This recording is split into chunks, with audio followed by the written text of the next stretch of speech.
experte sur cette question particulière. J'aimerais vous inviter, Nashi Longo, à prendre la parole. Et d'abord, est-ce que vous pourriez nous parler de votre travail, donc de l'étude et des résultats de cette étude? Merci.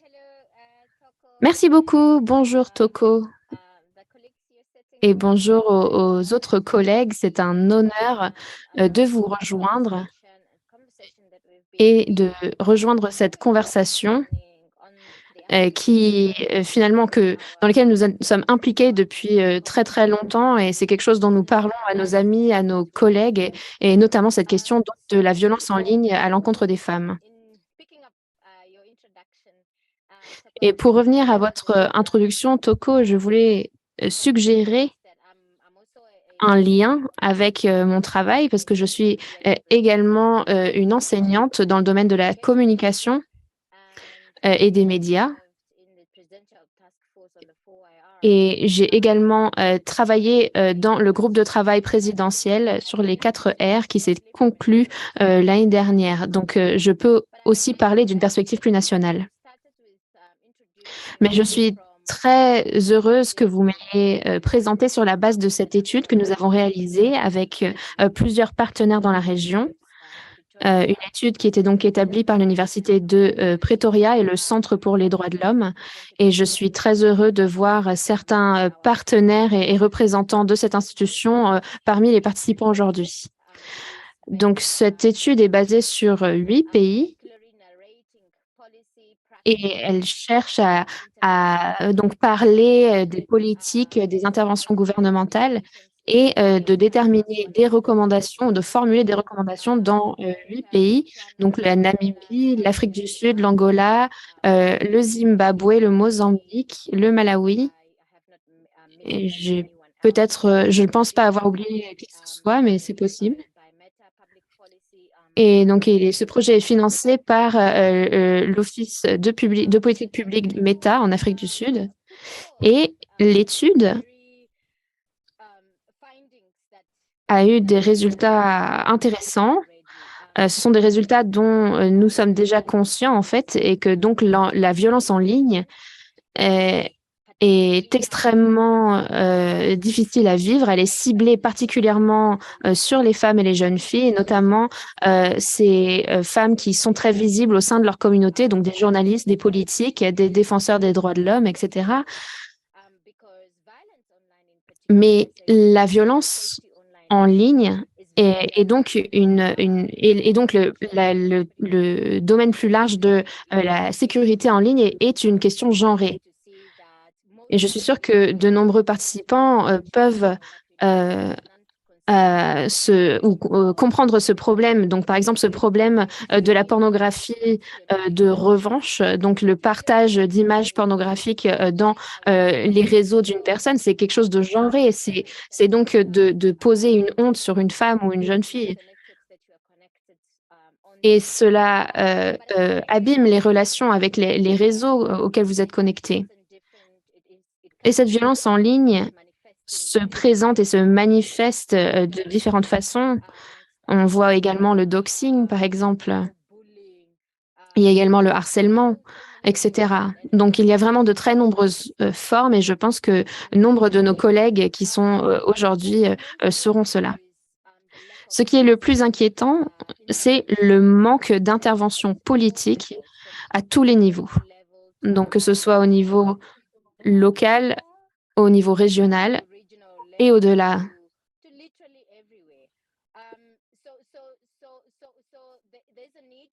Et donc, il y a un besoin immédiat, et j'espère que nos gouvernements répondront à ce besoin, et donc de garantir que nous avons un cadre législatif qui protège les femmes et les filles en ligne.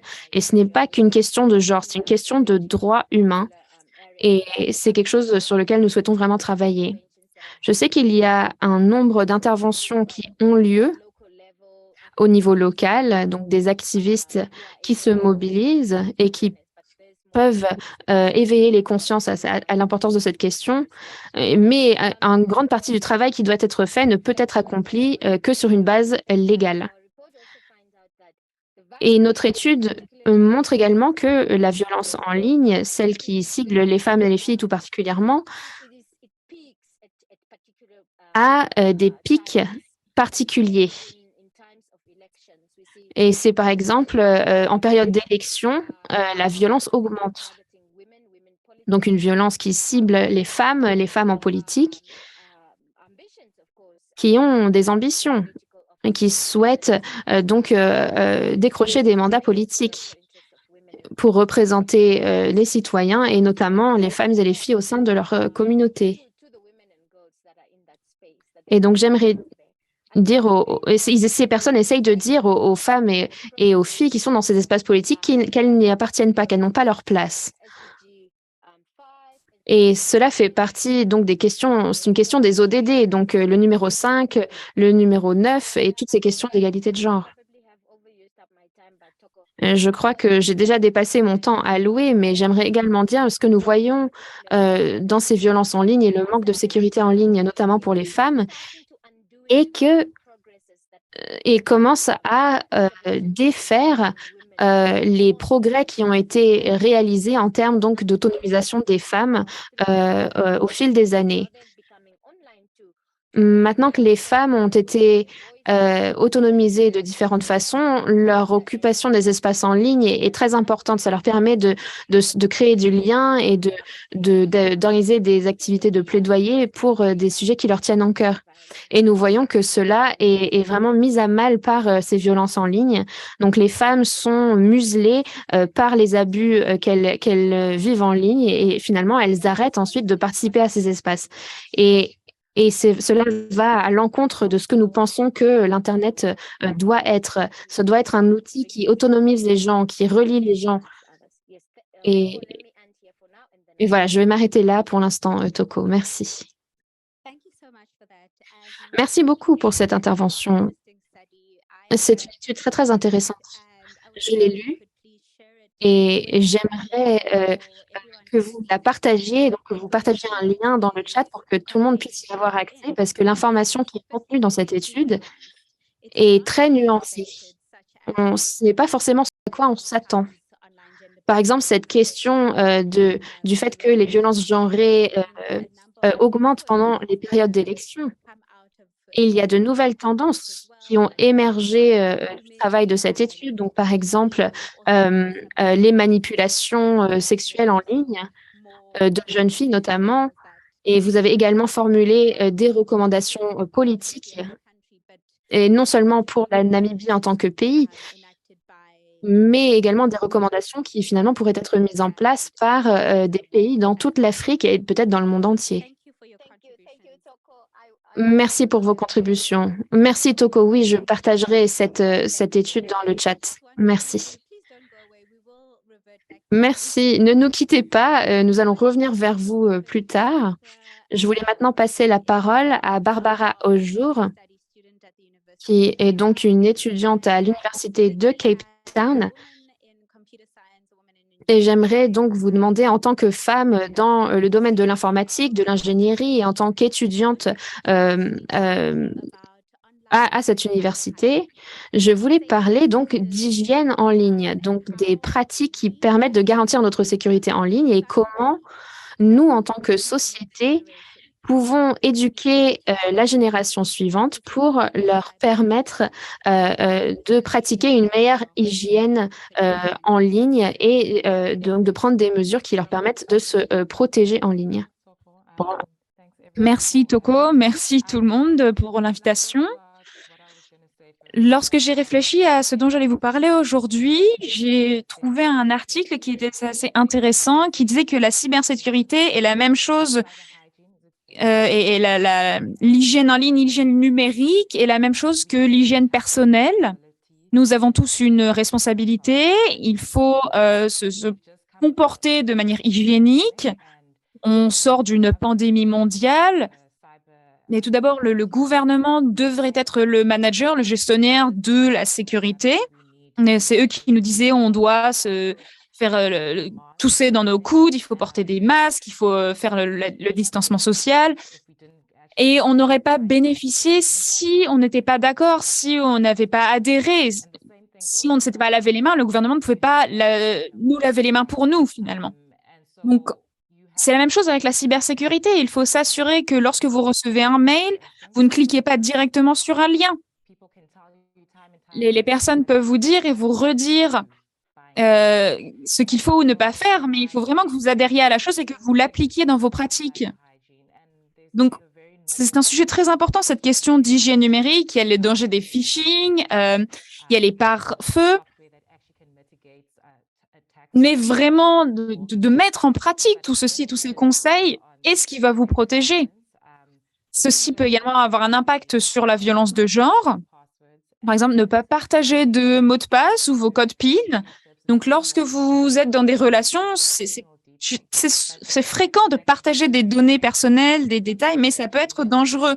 Ça peut être quelque chose qu'il faut remarquer si on vous demande votre mot de passe ou votre mot de passe pour vos réseaux sociaux, pour votre compte bancaire. Il faut faire très attention. Il faut évaluer les situations. Personne ne peut vous dire si c'est une bonne idée ou pas, mais il faut que vous y réfléchissiez.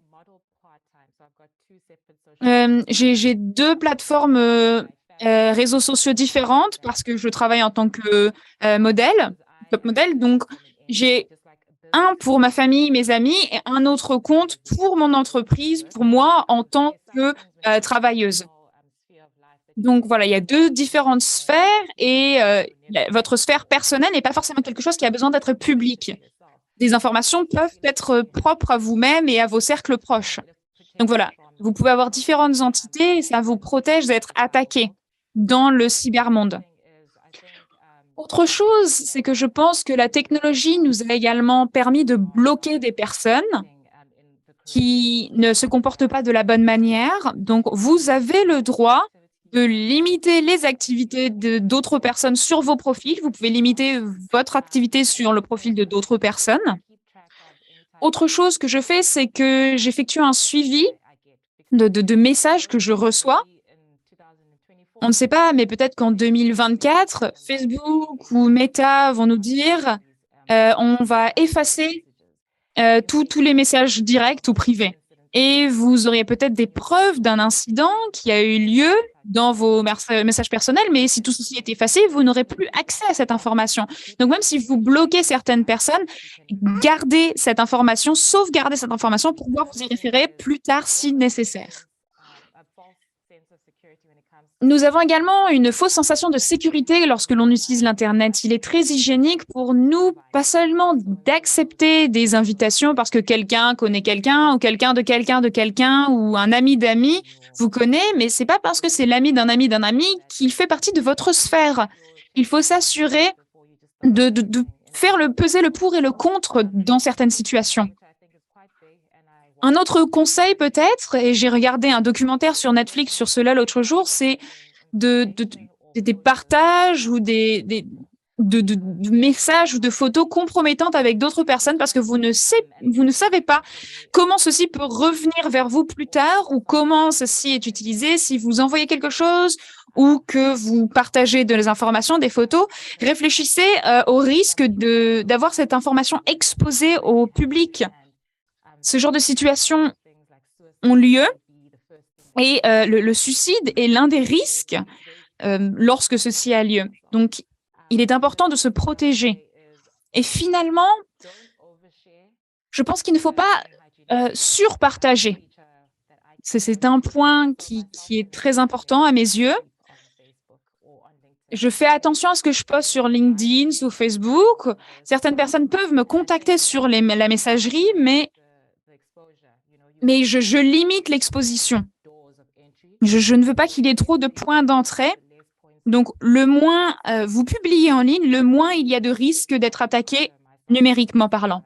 Donc voilà, c'est comme ça que personnellement, moi, je me protège dans le cybermonde. Merci beaucoup. Merci pour cette présentation, ces conseils, Barbara, aujourd'hui. Ils nous ont vraiment donné un très bon aperçu des meilleures pratiques à appliquer lorsque l'on utilise l'Internet et lorsque l'on utilise différentes plateformes, différentes technologies, les réseaux sociaux, donc le fait d'avoir différents profils et l'accent que vous avez mis sur l'importance du partage d'informations ou non-partage d'informations en ligne. Il est également important de réfléchir à l'information que l'on partage avec des conjoints, des partenaires, et réfléchir à la situation dans laquelle on se trouve. Il faut continuer à préserver sa sécurité. Docteur Sherisden, je voulais vous demander, dans ce cas-ci, une fois que une personne utilise l'Internet et se tourne vers cet espace numérique en ligne, comment est-ce que vous visualisez l'avenir en termes de données, protection des données personnelles, le copyright, les réglementations, les politiques autour de la protection des données et les espaces de données en ligne?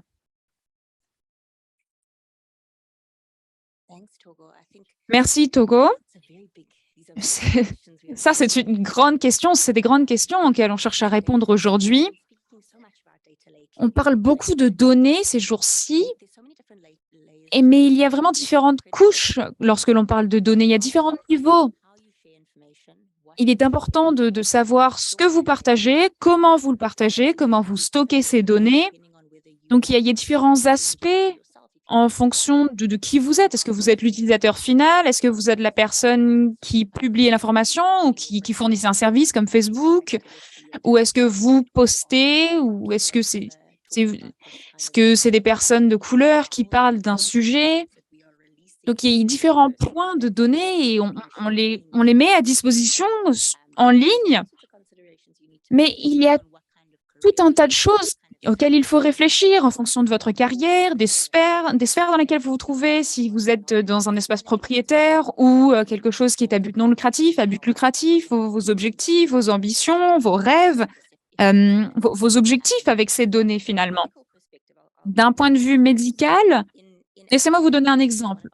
Donc, dans la manufacture, en tout cas à ma compagnie, c'est de soutenir les chirurgiens cardiaques. Il y a différentes recherches qui sont publiées ces jours-ci en utilisant l'impression 3D. Ce qui est important, c'est que ces modèles sont très spécifiques aux patients. Donc, il y a des données partagées par le chirurgien avec notre association. C'est bénéfique pour le patient, mais c'est une situation qui est un peu difficile vu que c'est les données des patients. Donc, ils doivent accepter de partager ces données. Mais nous avons un cas où il y a ces différentes branches, ces différentes avenues, où les données sont partagées, sont ensuite stockées, et il faut accepter cela. Donc, c'est notre responsabilité en tant que praticien de s'assurer que l'on a les bonnes politiques en place pour stocker les données correctement, les traiter correctement. Il faut réfléchir à l'avenir également. Il y a des conséquences possibles lors de l'adoption de plus de technologies. En rassemblant toutes ces données de patients et en se disant qu'à Cape Town, par exemple, il y a un sous-ensemble de patients qui ont ces différents éléments, ces patients n'ont pas partagé ces données avec les compagnies d'assurance. Mais on a ces données, ces éléments de connaissance qui sont à disposition dans les études cliniques et dans les recherches, l'article qui sont publiés. Mais ça veut dire que tout cela, avec toutes ces données, ces facteurs de vie, ce qui font qu'une personne fonctionne, eh bien, toutes ces données sont disponibles dans certains articles ou dans des bases de données. Donc, on a toutes ces données qui en dit beaucoup, pas seulement sur une personne et le fait que c'est une femme, mais qui vous permet d'aboutir à des conclusions par rapport à d'autres patients. Donc, cette personne a différentes caractéristiques ou contre-indications. Il y a des effets secondaires pour des médicaments. Est-ce qu'il faut avoir un scan? Est-ce qu'il faut avoir une modélisation? Et ensuite, si on commence à pouvoir apparenter un patient a des données disponibles, il y a un risque où la personne pourrait ne pas avoir une couverture médicale si vous êtes plus à risque d'être un patient ou un type de patient. Donc, ce que l'on voit à Cape Town nous montre que la modélisation de données nous dit que vous êtes plus à risque. C'est quelque chose de très nuancé et de compliqué. Nous allons arriver à ce stade un jour, mais il est important d'être conscient de la façon dont nous partageons toutes ces données. Et en tant que patient, demander aux praticiens, aux personnes qui travaillent là-bas, il faut leur demander, il faut demander aux docteurs ou aux organisations ce qu'ils font avec vos données. Pour être conscient de la chose, c'est intéressant. Il faut être curieux, mais c'est également important pour vous de savoir parce que ces données pourraient avoir un impact sur votre vie. Donc, il faut savoir comment vous sentez dans cette situation. Merci beaucoup. Une question pertinente et une réponse très informative, pertinente, je pense. Mais je pense, oui, qu'on en vient à une réalisation. Il faut que les individus sachent comment leurs données sont utilisées, où ces données vont, quels sont vos droits, quels sont les droits des utilisateurs une fois qu'ils ont concédé ou donné accès à ces données. Meta ont souligné dans les conditions d'utilisation que lorsque vous avez mis quelque chose en ligne ou que vous avez fourni une donnée, c'est leur propriété. Donc, il est important pour nous, comme Barbara l'a mentionné précédemment, de savoir exactement ce que nous publions en ligne dans ces différents espaces, comment nous partageons des données et avec qui, que ce soit des photos de nos enfants ou des données bancaires, nos adresses postales, des numéros de carte d'identité, de passeport. Si vous avez un appel, on vous répond et on vous dit, genre, est-ce que je parle à... Et vous donnez votre nom, et ça, c'est déjà une information. Donc, il est important de savoir où et quand il est approprié de donner ce genre de données. La question des données se tourne de plus en plus aux capitaux, aux investissements. C'est une conversation prévalente. Donc, la question que j'aimerais maintenant vous poser, à vous, Sakile, en termes de profit et en termes de big data et d'investissement, de capitaux, comment est-ce que nous, en tant qu'individus, en tant que chefs d'entreprise, pouvons mitiger, atténuer cet espace, gérer cet espace et s'assurer que nos entreprises maintiennent un niveau de cybersécurité, de présence en ligne? Quelles sont les différentes étapes? Quelles sont les différentes questions auxquelles que nous devrions nous poser et auxquelles nous devrions pouvoir répondre?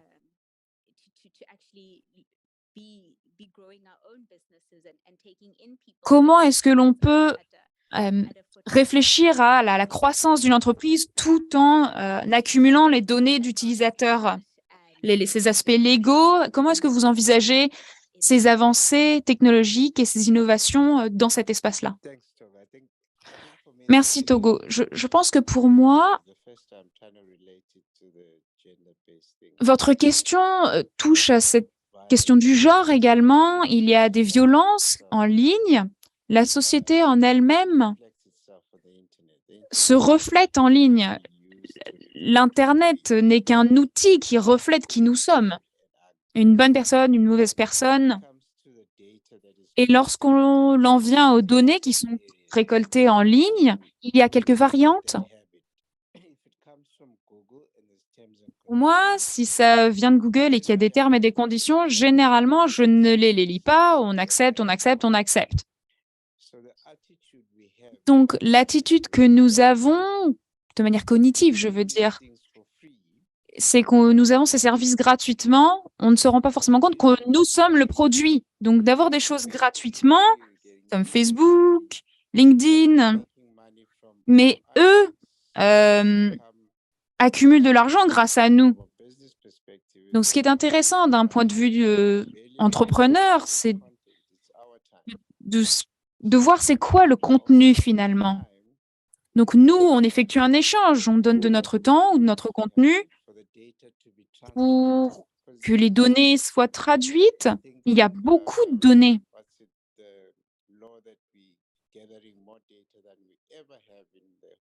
Je pense que à l'heure actuelle, sur l'internet, il y a le plus de données que nous n'avons jamais vues. L'intelligence artificielle est le leader en termes d'utilisation de ces données, de traduction. Donc, on a vu ChatGPT. Et si on peut transformer ces données en savoir, et tout le monde peut se connecter sur ChatGPT et nous dire que devrait-on faire dans ce cas-ci, ou ce système d'intelligence artificielle vous donnera une réponse et il pourra avoir vous montrer des performances très, très positives. Ce genre de modèle change la donne pour notre société. Si je vous donne un exemple, il y a 10 ans, on utilisait YouTube.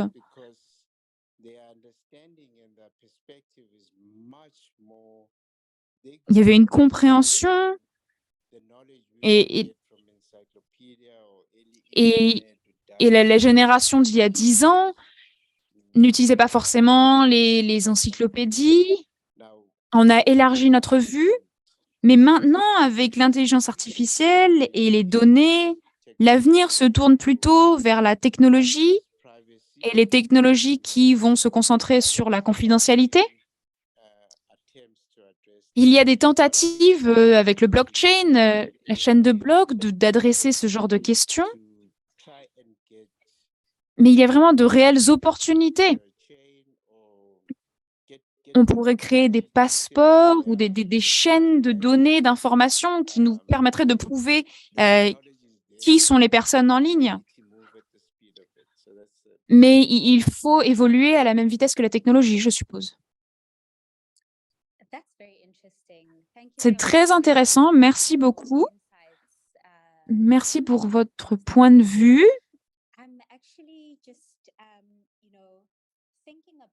Je réfléchis à ce que vous disiez et cette génération YouTube dont vous nous avez parlé. Il y a eu différentes transformations dans différentes générations. À l'heure actuelle, nous avons les millennials et nous avons la génération Gen Z qui vivent en ligne, qui ont une présence numérique, virtuelle. Ils existent dans des espaces numériques. Et le monde change. La pandémie a également eu un réel impact. Nous avons découvert une nouvelle façon d'éduquer la prochaine génération. Tout le monde a étudié en ligne. De nombreuses personnes ont arrêté de scolariser leurs enfants dans des écoles et les ont scolarisés à la maison.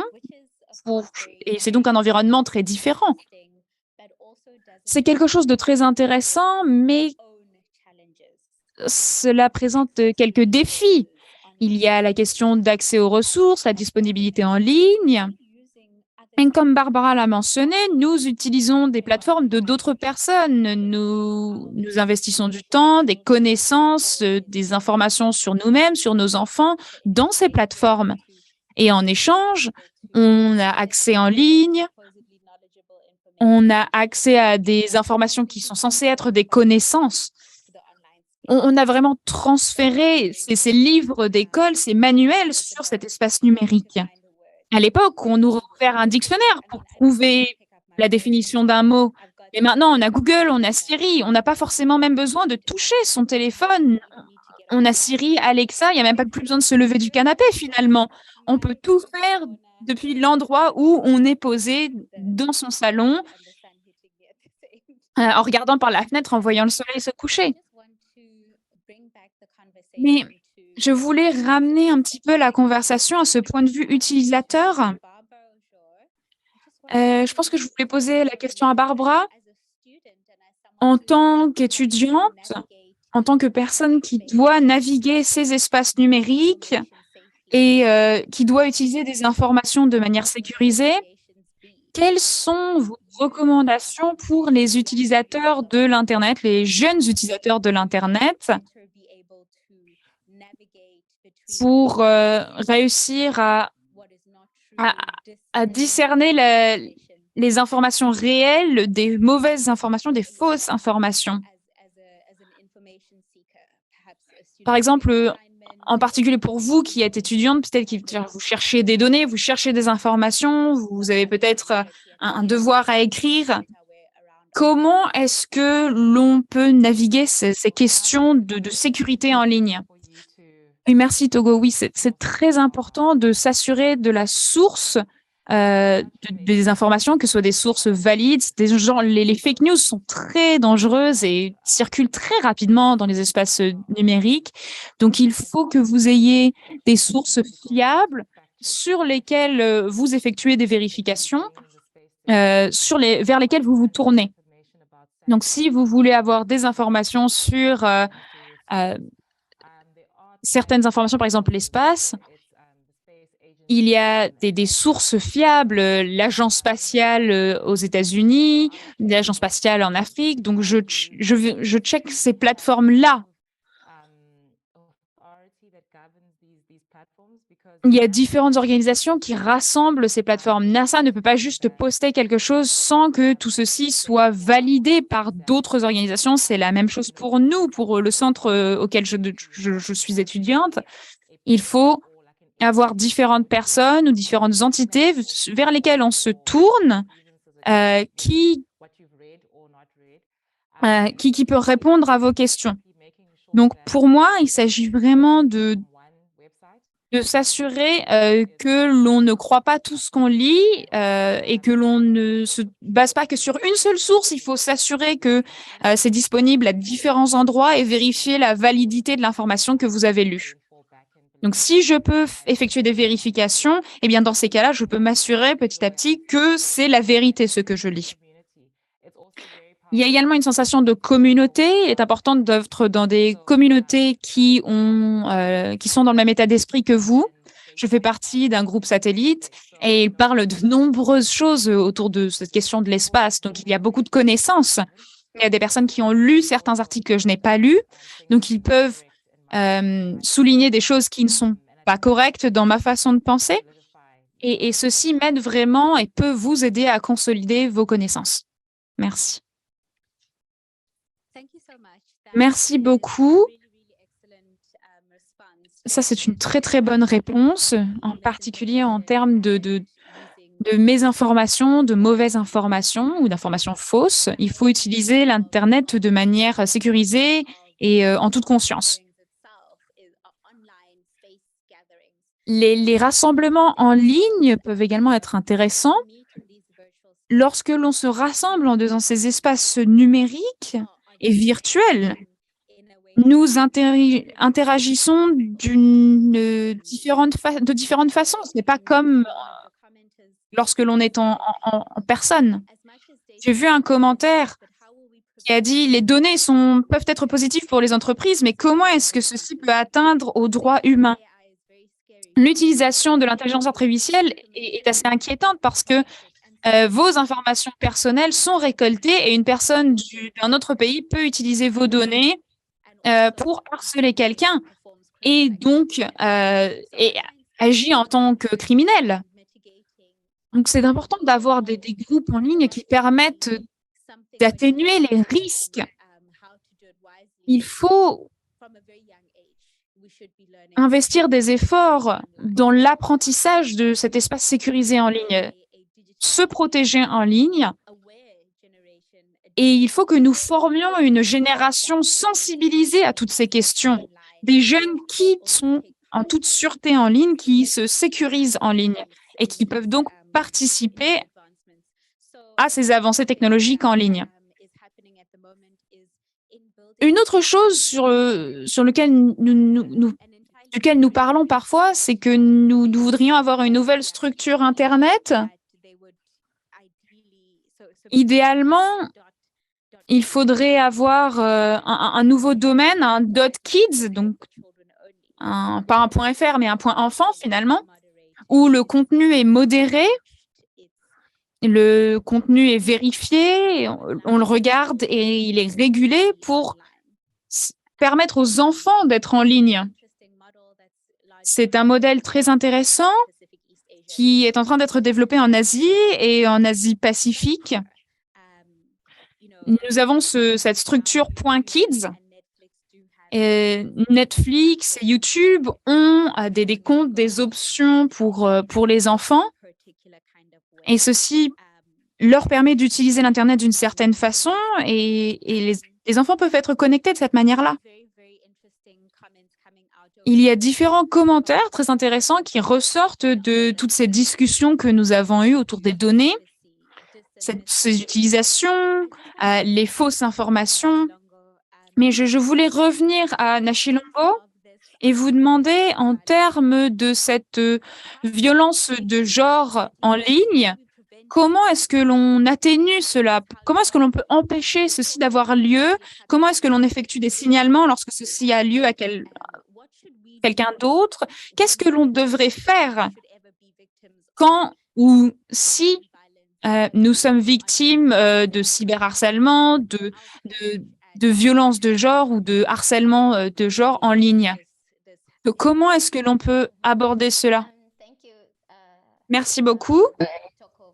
Merci Toko d'avoir ramené la conversation vers moi.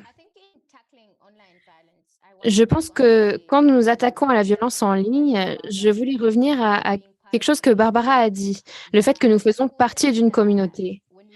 C'est important que quand nous voyons des femmes subir des violences, notamment sur des plateformes que nous savons être toxiques, comme par exemple Twitter, et je suis heureuse de pouvoir en parler parce que des recherches ont été publiées sur la toxicité de Twitter, par exemple. Et donc, il est important de tenir tête aux harceleurs. En tant que femme, en tant que défenseuse des droits humains, en tant qu'activiste, quand nous voyons cette violence avoir lieu, quand nous voyons un harcèlement qui a lieu ciblé sur une individu en particulier, et donc il est important de tenir tête à ces personnes et de venir en aide à ces personnes. Il est également important que hors ligne, nous ayons également des communautés avec lesquelles nous avons des liens. Donc, de pouvoir raconter à nos collègues quelque chose est en train de m'arriver et que donc cela permettrait à ces personnes dans le monde réel de venir à votre aide.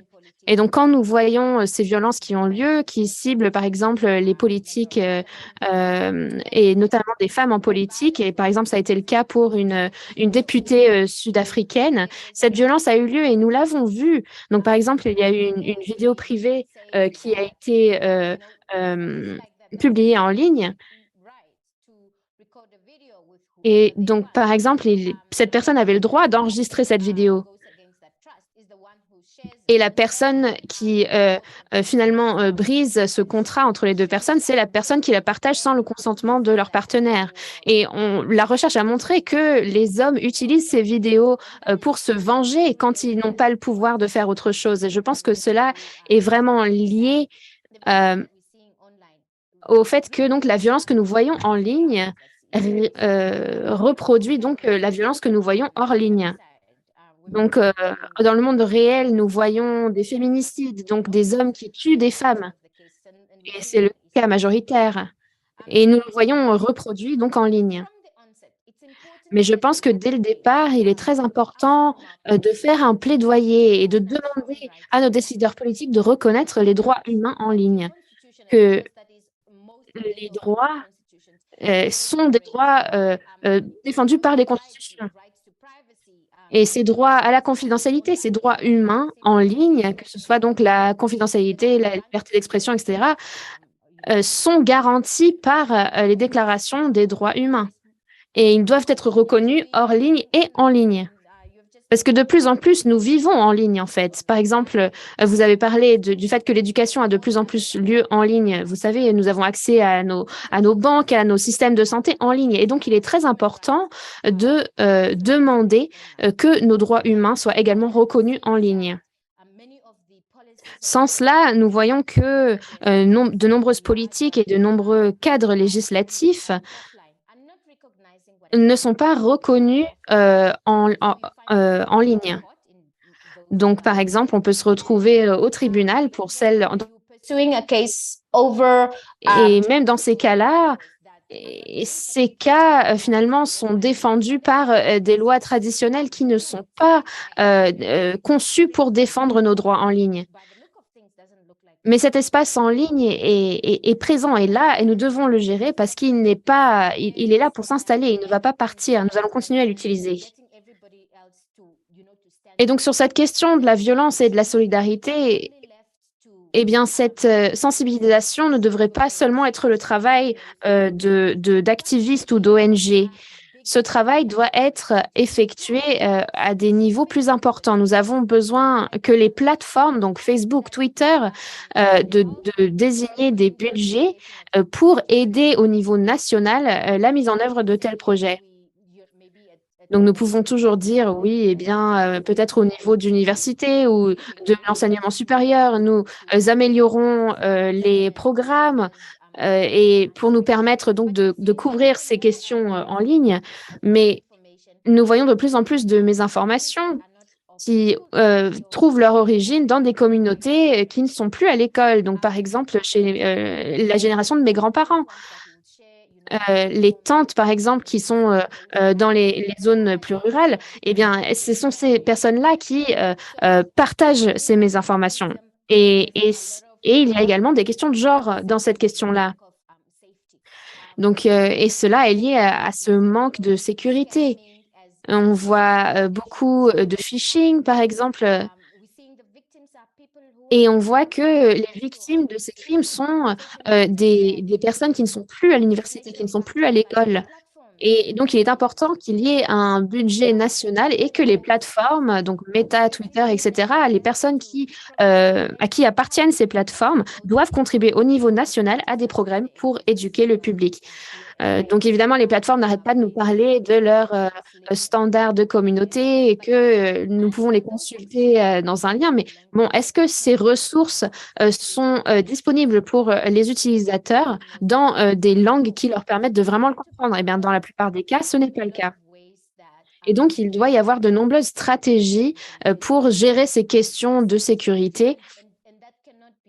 Et cela ne peut pas seulement se faire d'un seul point de vue ou d'une seule façon. Et donc, au niveau de la communauté, il y a une responsabilité. Au niveau du gouvernement, il y a une responsabilité. Au niveau du monde académique, il y a une responsabilité. Les activistes ont leur responsabilité. Nous avons toujours été très reconnaissants au niveau de la société civile à l'ISOC, parce que l'ISOC met en place de nombreuses bourses qui permettent à des campagnes d'avoir lieu. Et donc, par exemple, le chapitre Namibie de l'ISOC a pu réaliser plusieurs projets de recherche, plusieurs campagnes sur la sécurité en ligne grâce à l'ISOC. Et nous sommes très heureux de voir que d'autres organisations réalisent également des recherches sur la sécurité pour les enfants. Mais donc, ce que j'aimerais dire, c'est que, en fait, ce travail ne doit pas être conduit par une seule sous-catégorie de parties prenantes.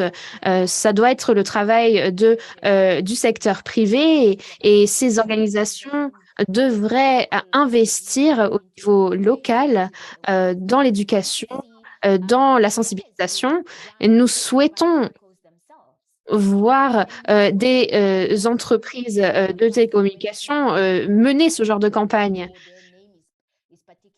Et nous souhaitons qu'ils le fassent dans tous les cas de figure.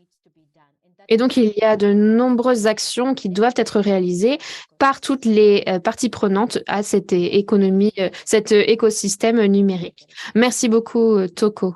Je vais m'arrêter là. Merci beaucoup. Nous espérons que nous allons pouvoir revenir vers vous. Donc, il nous reste à peu près 25 minutes et nous devons nous arrêter à la demi, pile poil.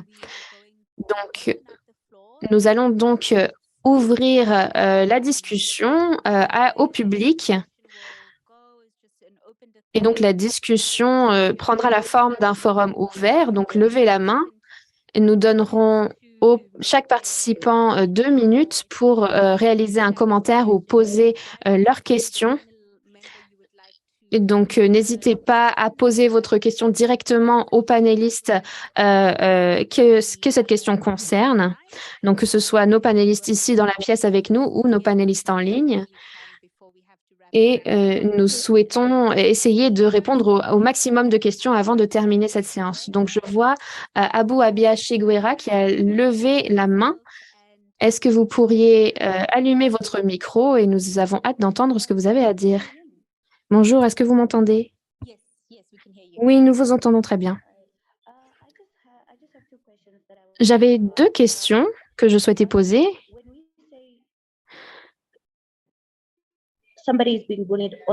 Donc, quand nous voyons que quelqu'un est victime de harcèlement en ligne, comment est-ce que nous pouvons catégoriser ce harcèlement? Parce qu'il y a cette question de la liberté d'expression. Donc, par exemple, quelqu'un doit avoir la possibilité d'exprimer son opinion. Mais parfois, ça peut s'exprimer de manière assez agressive et donc cela peut ensuite causer des problèmes, notamment au niveau de la santé mentale de la personne vers qui cette attaque est dirigée. Donc, c'est parfois difficile de voir la limite et donc de catégoriser ce qui est juste une expression et ce qui est du harcèlement. Donc, je vais diriger cette question à qui peut y répondre. Et ma deuxième question,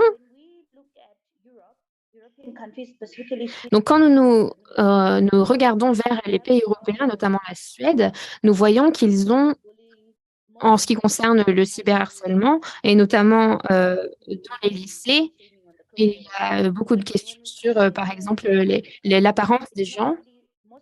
Mais quand nous nous intéressons à l'Afrique, ce genre de harcèlement a lieu hors ligne et pas en ligne. Et donc, c'est très difficile finalement de réguler ces questions. Est-ce qu'il y a est-ce que c'est utile finalement de considérer ces 2 différences? Parce que parfois, cela peut devenir un problème. Donc, par exemple, on peut avoir quelqu'un qui harcèle quelqu'un en ligne, mais ensuite efface toutes les preuves. Donc, comment est-ce qu'on peut ensuite retrouver des traces de cela? Et troisième question. Donc, quand nous parlons des télécommunications, nous avons par exemple NTC, NTM, etc. Nous leur donnons nos données. Et par exemple, dans mon pays, ils souhaitent également qu'on leur donne nos informations biométriques, etc. Et quels bénéfices tirons-nous du fait de partager ces données? Parce qu'évidemment, on a des intelligences artificielles qui collectent énormément de données et nous voyons des systèmes dans lesquels ces données peuvent être intégrées à différentes bases de données. Et la plupart des gens sont paresseux, en fait. Et donc, moi, personnellement, quel bénéfice je tire de tout cela? Parce que je sais que ces entreprises génèrent des profits, mais qu'est-ce qui me revient à moi, finalement? Je pense que c'est une question qui est intéressante déjà depuis longtemps et nous souhaitons savoir quel bénéfice est-ce que moi, en tant qu'utilisateur, je tire de tout cela? Parce que ces données vont être utilisées pour construire des intelligences artificielles, par exemple. Et voilà, ce sont toutes mes questions. Merci. Merci pour cette contribution, Abia. Nous allons garder ces questions à l'esprit et nous allons maintenant passer la parole à Tabitha Wangechi. Merci beaucoup, Toko. Ma question était pour la dernière intervenante, donc Nashi Longo, qui a mentionné que c'est notre responsabilité donc des politiques de réguler ou de garantir la protection des droits en ligne au même titre que les droits hors ligne. Et donc, je voulais demander quelle approche que nous, en tant que jeunes, pouvons adopter pour donc contacter nos décideurs politiques et leur faire savoir que les droits en ligne devraient être traités de la même manière que les droits hors ligne. Parce que je pense que dans la plupart des cadres législatifs, les droits en fait qui sont abusés en ligne ne font pas partie de ces cadres législatifs. Et donc, comment est-ce que nous pouvons adresser cette question avec nos décideurs? Merci. Merci. Nous allons donc prendre 2 questions de plus. Donc, une question venant de Priska Makandoire. Merci beaucoup. Alors, ce n'est pas vraiment une question, mais je voulais demander conseil. Donc, imaginons qu'il y ait une application en ligne qui reçoive des plaintes liées aux violences genrées. Et cette application en ligne est conçue pour collecter toutes ces plaintes. Comment pouvons-nous prendre contact avec les personnes qui gèrent cette application? Donc, par exemple, une application qui ne gère pas seulement des violences genrées en ligne, mais également des violences genrées qui ont lieu dans le monde réel. Donc, comment est-ce qu'on nous pourrions contacter les personnes qui gèrent cette application pour les aider, que ce soit dans le monde physique ou de quelque façon que ce soit? Imaginons qu'il y a également un chatbot. Il y a une intelligence artificielle qui pourrait aider les victimes et donc de leur fournir quelqu'un avec qui commander. Donc, par exemple, comme ChatGPT, qui répond à toutes nos questions. Et donc, j'aimerais demander comment nous mettre en contact avec ces personnes-là et comment pouvons-nous aider ces personnes-là. Merci. Merci. Et nous allons donc entendre la dernière question venant de Valérie. Bonsoir, est-ce que vous m'entendez? Oui, nous vous entendons. Très bien, bonsoir à tous, je m'appelle Valérie. Je pense que pour moi, c'est une question et une contribution. Et j'ai vraiment apprécié les interventions des orateurs et notamment, j'aimerais revenir vers Nashi Longo. Elle a parlé donc d'intervention politique et de la perspective légale et de comment nous pouvons contribuer. Et étant au Kenya, j'ai vu que nous avons eu des formations dirigées vers les femmes politiques. Et donc, pour l'expliquer comment fonctionnait et comment la violence genrée en ligne était vue dans le pays, et ce que nous pouvons faire, en fait, dans ces espaces de formation qui forment donc ces politiques à identifier les problèmes, mais également avoir des personnes qui sont formées au lobbying. Parce que quand il s'agit d'actions législatives, et notamment dans le contexte kényan, il est important d'avoir la connaissance. Et donc, grâce à cette formation, ces politiques ils sont capables de contrer des violences genrées en ligne. Mais quand il s'agit ensuite de formuler des recommandations politiques, c'est plus compliqué. Et donc, je pense que ce serait très important, quand on pense à le renforcement des capacités et la sensibilisation, d'intégrer d'autres personnes et d'inviter d'autres personnes à participer à ce genre de formation pour garantir que nous maximisions notre utilité en termes de mener ces opérations à bien. Merci Valérie. J'aimerais revenir sur les questions et donc je vais poser les 2 premières questions à notre expert sur ce sujet. Donc, Nashi Longo, j'aimerais vous demander vous poser les questions qui nous sont venues de notre premier intervenant, qui était d'abord quels sont les différents types de violences en ligne, notamment les violences en ligne genrées, et où pourrions-nous trouver des ressources sur quand nous nous demandons, par exemple, si un crime constitue un acte de violence genrée, ou qu'est-ce qu'on peut catégoriser comme cyberharcèlement et où en sommes-nous légalement et qui a la responsabilité de gérer ces transgressions en ligne. Merci Toko et j'apprécie ces questions venant de notre public et de nos collègues qui nous ont rejoints pour cette réunion. Et donc, en lien avec les différents types de violences en ligne qui existent, je pense que ce que nous savons, par exemple, venant d'une perspective politique ou du moins de ce que nous voyons dans les cadres légaux que nous avons étudiés, est que la violence n'est pas nécessairement nommée ou listée. Et j'espérais pouvoir en parler et donc une provision à l'intérieur de notre loi sur les communications qui intègre cette question des violences faites aux femmes. C'est devenu très problématique pour les lois quand ils listent un crime.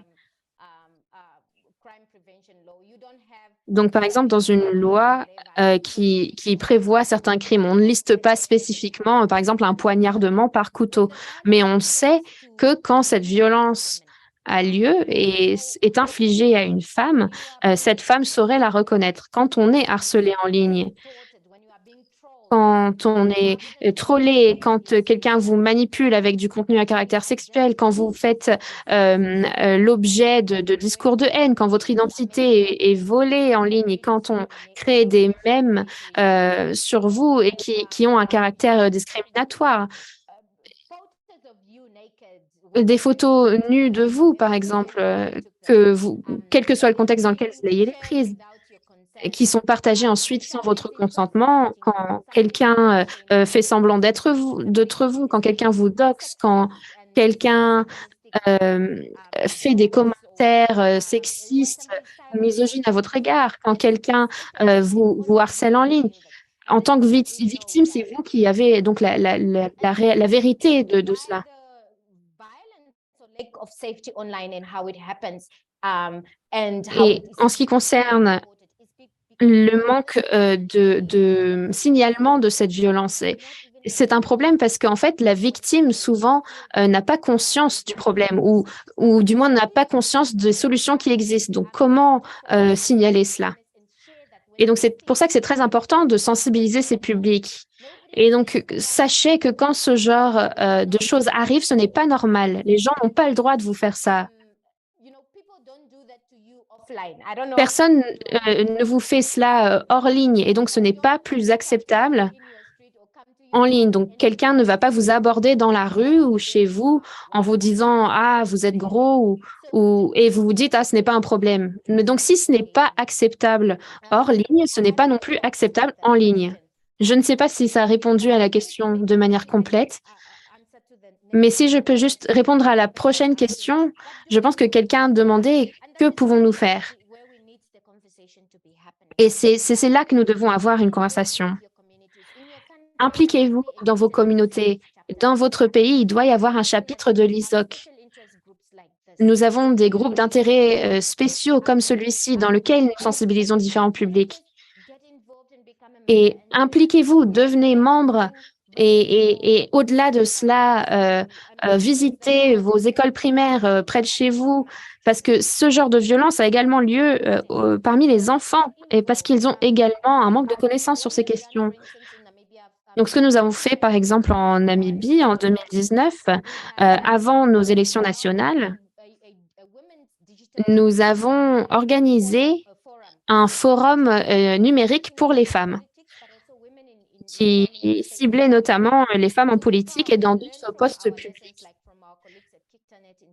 Et donc, par exemple, nous avons appris du travail de nos collègues, donc par exemple à Kicternet au Kenya, mais d'autres collègues en Afrique qui font énormément de travail qui est excellent et qui donc sensibilisent à la violence en ligne et d'apprendre donc à ces femmes dans la politique et dans les espaces publics comment se protéger et comment contrer des discours négatifs à leur encontre. Mais ce qui est important également est donc d'autonomiser ces femmes avec la connaissance du fait que quand elles sont, par exemple, au Parlement, quand elles prennent des décisions, quand elles écrivent ces lois, elles ont le droit de se battre. Ce qui nous manque également, c'est les données. Donc, notre rapport, comme Togo l'a parlé, dans la plupart des 8 pays que nous avons étudiés, aucun des postes de police dans ces 8 pays avait des données qui expliquaient au public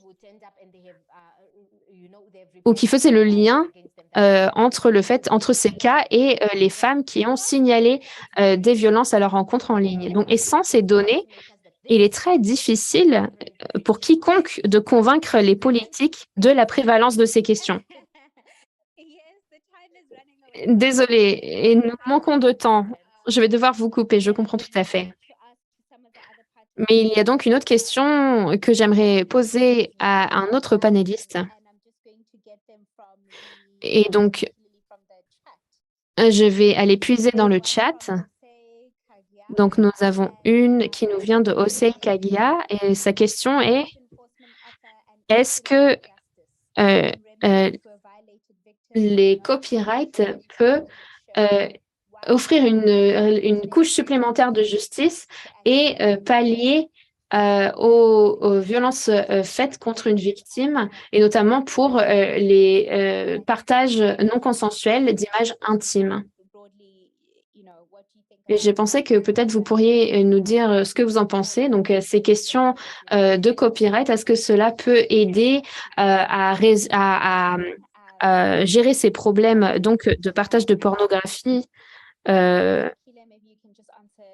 et peut-être que vous pourriez nous dire ou répondre à cette question. Je pense que certains pays ont un cadre législatif, donc, mais ce qui est important, c'est donc de faire en sorte que ces cadres soient accessibles aux citoyens.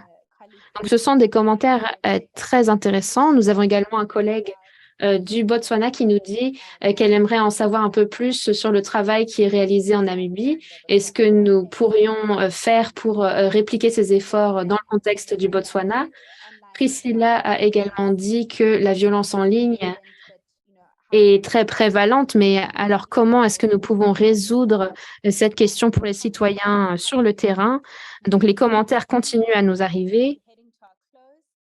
Je pense que nous allons devoir clore la session bientôt, mais peut-être nous allons donc passer à nos remarques de clôture et ensuite je passerai la parole à Barbara. Donc, est-ce que vous pouvez nous donner vos commentaires pour clore la session et ensuite à vous, Nachilongo. Donc, vous avez 70 secondes chacun. Attention. Merci, Togo. Si je comprends la question, donc cette question du copyright, donc qu'est-ce que le copyright peut faire pour nous si nous tombons victimes à ce genre de crime? Eh bien, c'est très compliqué. Je pense que ce que vous pouvez faire de mieux est donc de vraiment faire du bruit et de faire en sorte que la plateforme ait sa part de responsabilité. Et donc, nous avons tous proposé des solutions pour rendre ces problèmes beaucoup plus visibles, pour faire en sorte que ce soit plus un problème dans l'ombre et que nous puissions aider les personnes qui ont été victimes de ces crimes-là. Et donc, par exemple, si quelqu'un a déjà commis ce genre de crime, en nous exprimant, nous pouvons les empêcher de récidiver. Je pense que c'est très important. En fait, ça va dépendre du site sur lequel cela a lieu. Et donc, ces questions de copyright vont être très difficiles parce que finalement, souvent, nous avons refusé nos droits ou nous avons accepter en fait de partager ces informations et ces documents et donc le copyright à ce moment-là ne fonctionne pas. Et cela fait partie de la solution. Mais donc, il faut vraiment faire de plus en plus de bruit et faire en sorte que les plateformes soient responsables. Et si vous trouvez ce courage d'élever la voix, et peut-être que vous ne trouverez pas un soutien autour de vous, mais il y a un soutien qui existe dans le monde entier et des poches d'activistes en ligne qui vous soutiendront. Et c'est quelque chose qu'on a déjà vu en ligne et qu'on a vu d'ailleurs récemment. Donc, des personnes comme ça qui ont fait l'expérience de cyberharcèlement et il y a une solidarité qui se crée.